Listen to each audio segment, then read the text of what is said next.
Ano iisip mo yung... Ha? Ano yung iisip mo?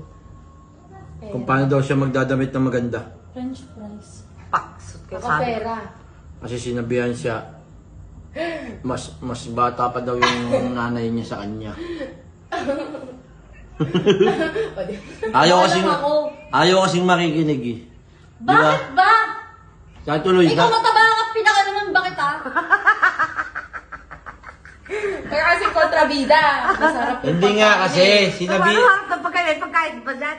Sinabihan kang na tatay namin, pinakailaman ba kita? Bakit? Sinabihan kang lolo namin, pinakailaman ba kita? Oo, nangailang ka. Nang-asal ka pa. Wala kang pruweba. Wala ka ng prueba, be. Sinabihan siya. Huwag ka ma-offend ah. Mas mukhang bata pa yung mama. Wala siya sinabi, huwag ka ma-open daw. Wala naman. Meron. Wala eh. Kasi syempre, ang tao, pag nagsalita yan, baka mamaya magsabi siya ng ma-open ka. Syempre, nagpapaalam muna yon tao. Ay, ganun ba yun? Kaya ikaw, makikinig ka sa mami mo na magbihis ka ng nararapat at maganda sa paningin ng tao. Hindi yung, Diyos mio, Marimar. Kaya yung damit mabagay ba tayo? Hindi, wala kang unggoy. Ang pinag-uusapan dito, ikaw, hindi ako. Una ka nang una, pinuna ko ba yung malaki mong tiyan? Una ka nang puna, Bakit? Puna ka nang Ako ba nasa usapan? Puna ka nang una, pinuna ko ba yung malaki mong butas ang ilong? Astoy! Magkamukha ka naman kayo eh. Ang mahirap kasi, hindi ka nakikinig sa sinasabi ng tao sa'yo. Ikaw, pinagsabihan ka.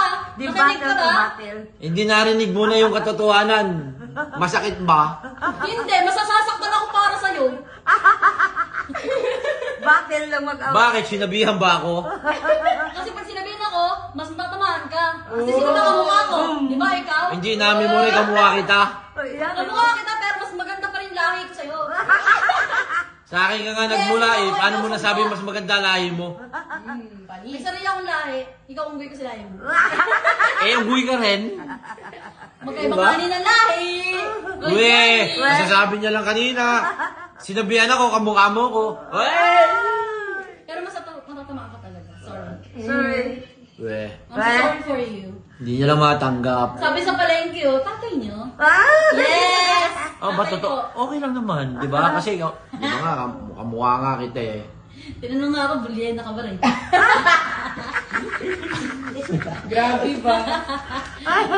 Parang tama pa ba kayo? Ang mahirap yun, okay lang yung kapatid eh, tapos nasabihan na, ay mukhang mas matanda sa dito. Hindi, anak eh. Tapos sinabihan na mas mukhang... Okay na Matanda sila sa pero nanay. ganun kaya namin sabihan akong anak ko yung dalawa. Ang laki ng anak mo. Lumba-lumba kasi. Ay, baka yung pangatlo kong kapatid nasa tiyan mo. Kung ano-ano pinagsasabi, nililis ang usapan. Kaya nililis yung usapan kasi para makalimutan natin yung sinabi sa kanya. Kahit nang sabi na maganda ako, totoo kasi maganda ako. Ikaw, maganda ka ba? Ano kami? Kung maganda ka, ba't ka nasabihan ng ganun? Sabi na mas dalaga sa akin yan, pero maganda ako. May sinabi bang pangit ako? Wala. Naril talk ka lang talaga. At least ako, maganda. O, ikaw. Ikaw, ano ka Ang daw? tigas ng mukha, nagbubuhat. Dambang ko, sabihang manang eh. Hindi, pangit lang yung Gawa. Sinabihan daw ako mana, ikaw nga lolo. Tanggap ko na. At least ako, inaamin ko sa sarili ko. Di ba? Di ba? Mas marami ako ibabato sa'yo. Hindi mo na ako nagbato sa kanya, ibang tao eh. Kunti lang naman nababato sa akin ikaw. Buong Ay. pagkatao mo. Ang mahirap dyan, ibang tao yun sabi, hindi mo na ako. Di ba? Parang di kayo mag-ama. Ang mahirap magsabi sa'yo, yung matandang seryoso.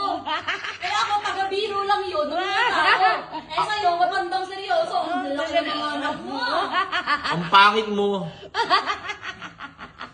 Ay, ikaw. Huwag mo sasabihin sa sarili mong ganyan. Alam mo ba kabiruan ko lang matanda ngayon? Kabiruan? Oo. Sinabi ko bang yun? Ba't meron pa ba iba nagsabi? Oo. Eh, hindi nga. Sa kanya talaga, nirilitok talaga Pag kanina. gumagawa lang kami, kapag kami lang, Wala ka, gumagawa na kwet. Gumagawa na kwet ko lang yan. yung alaga mo. Sus, Gumagawa ng kwento. Hindi ka paniwala yung kwento niya. Kasama ba namin ikaw sa gala? Naku, tingnan mo yung mukha, tingnan mo yung mukha. Alatang na... Tumatakas ako sa gala. Tingnan mo yung mukha, alatang na open.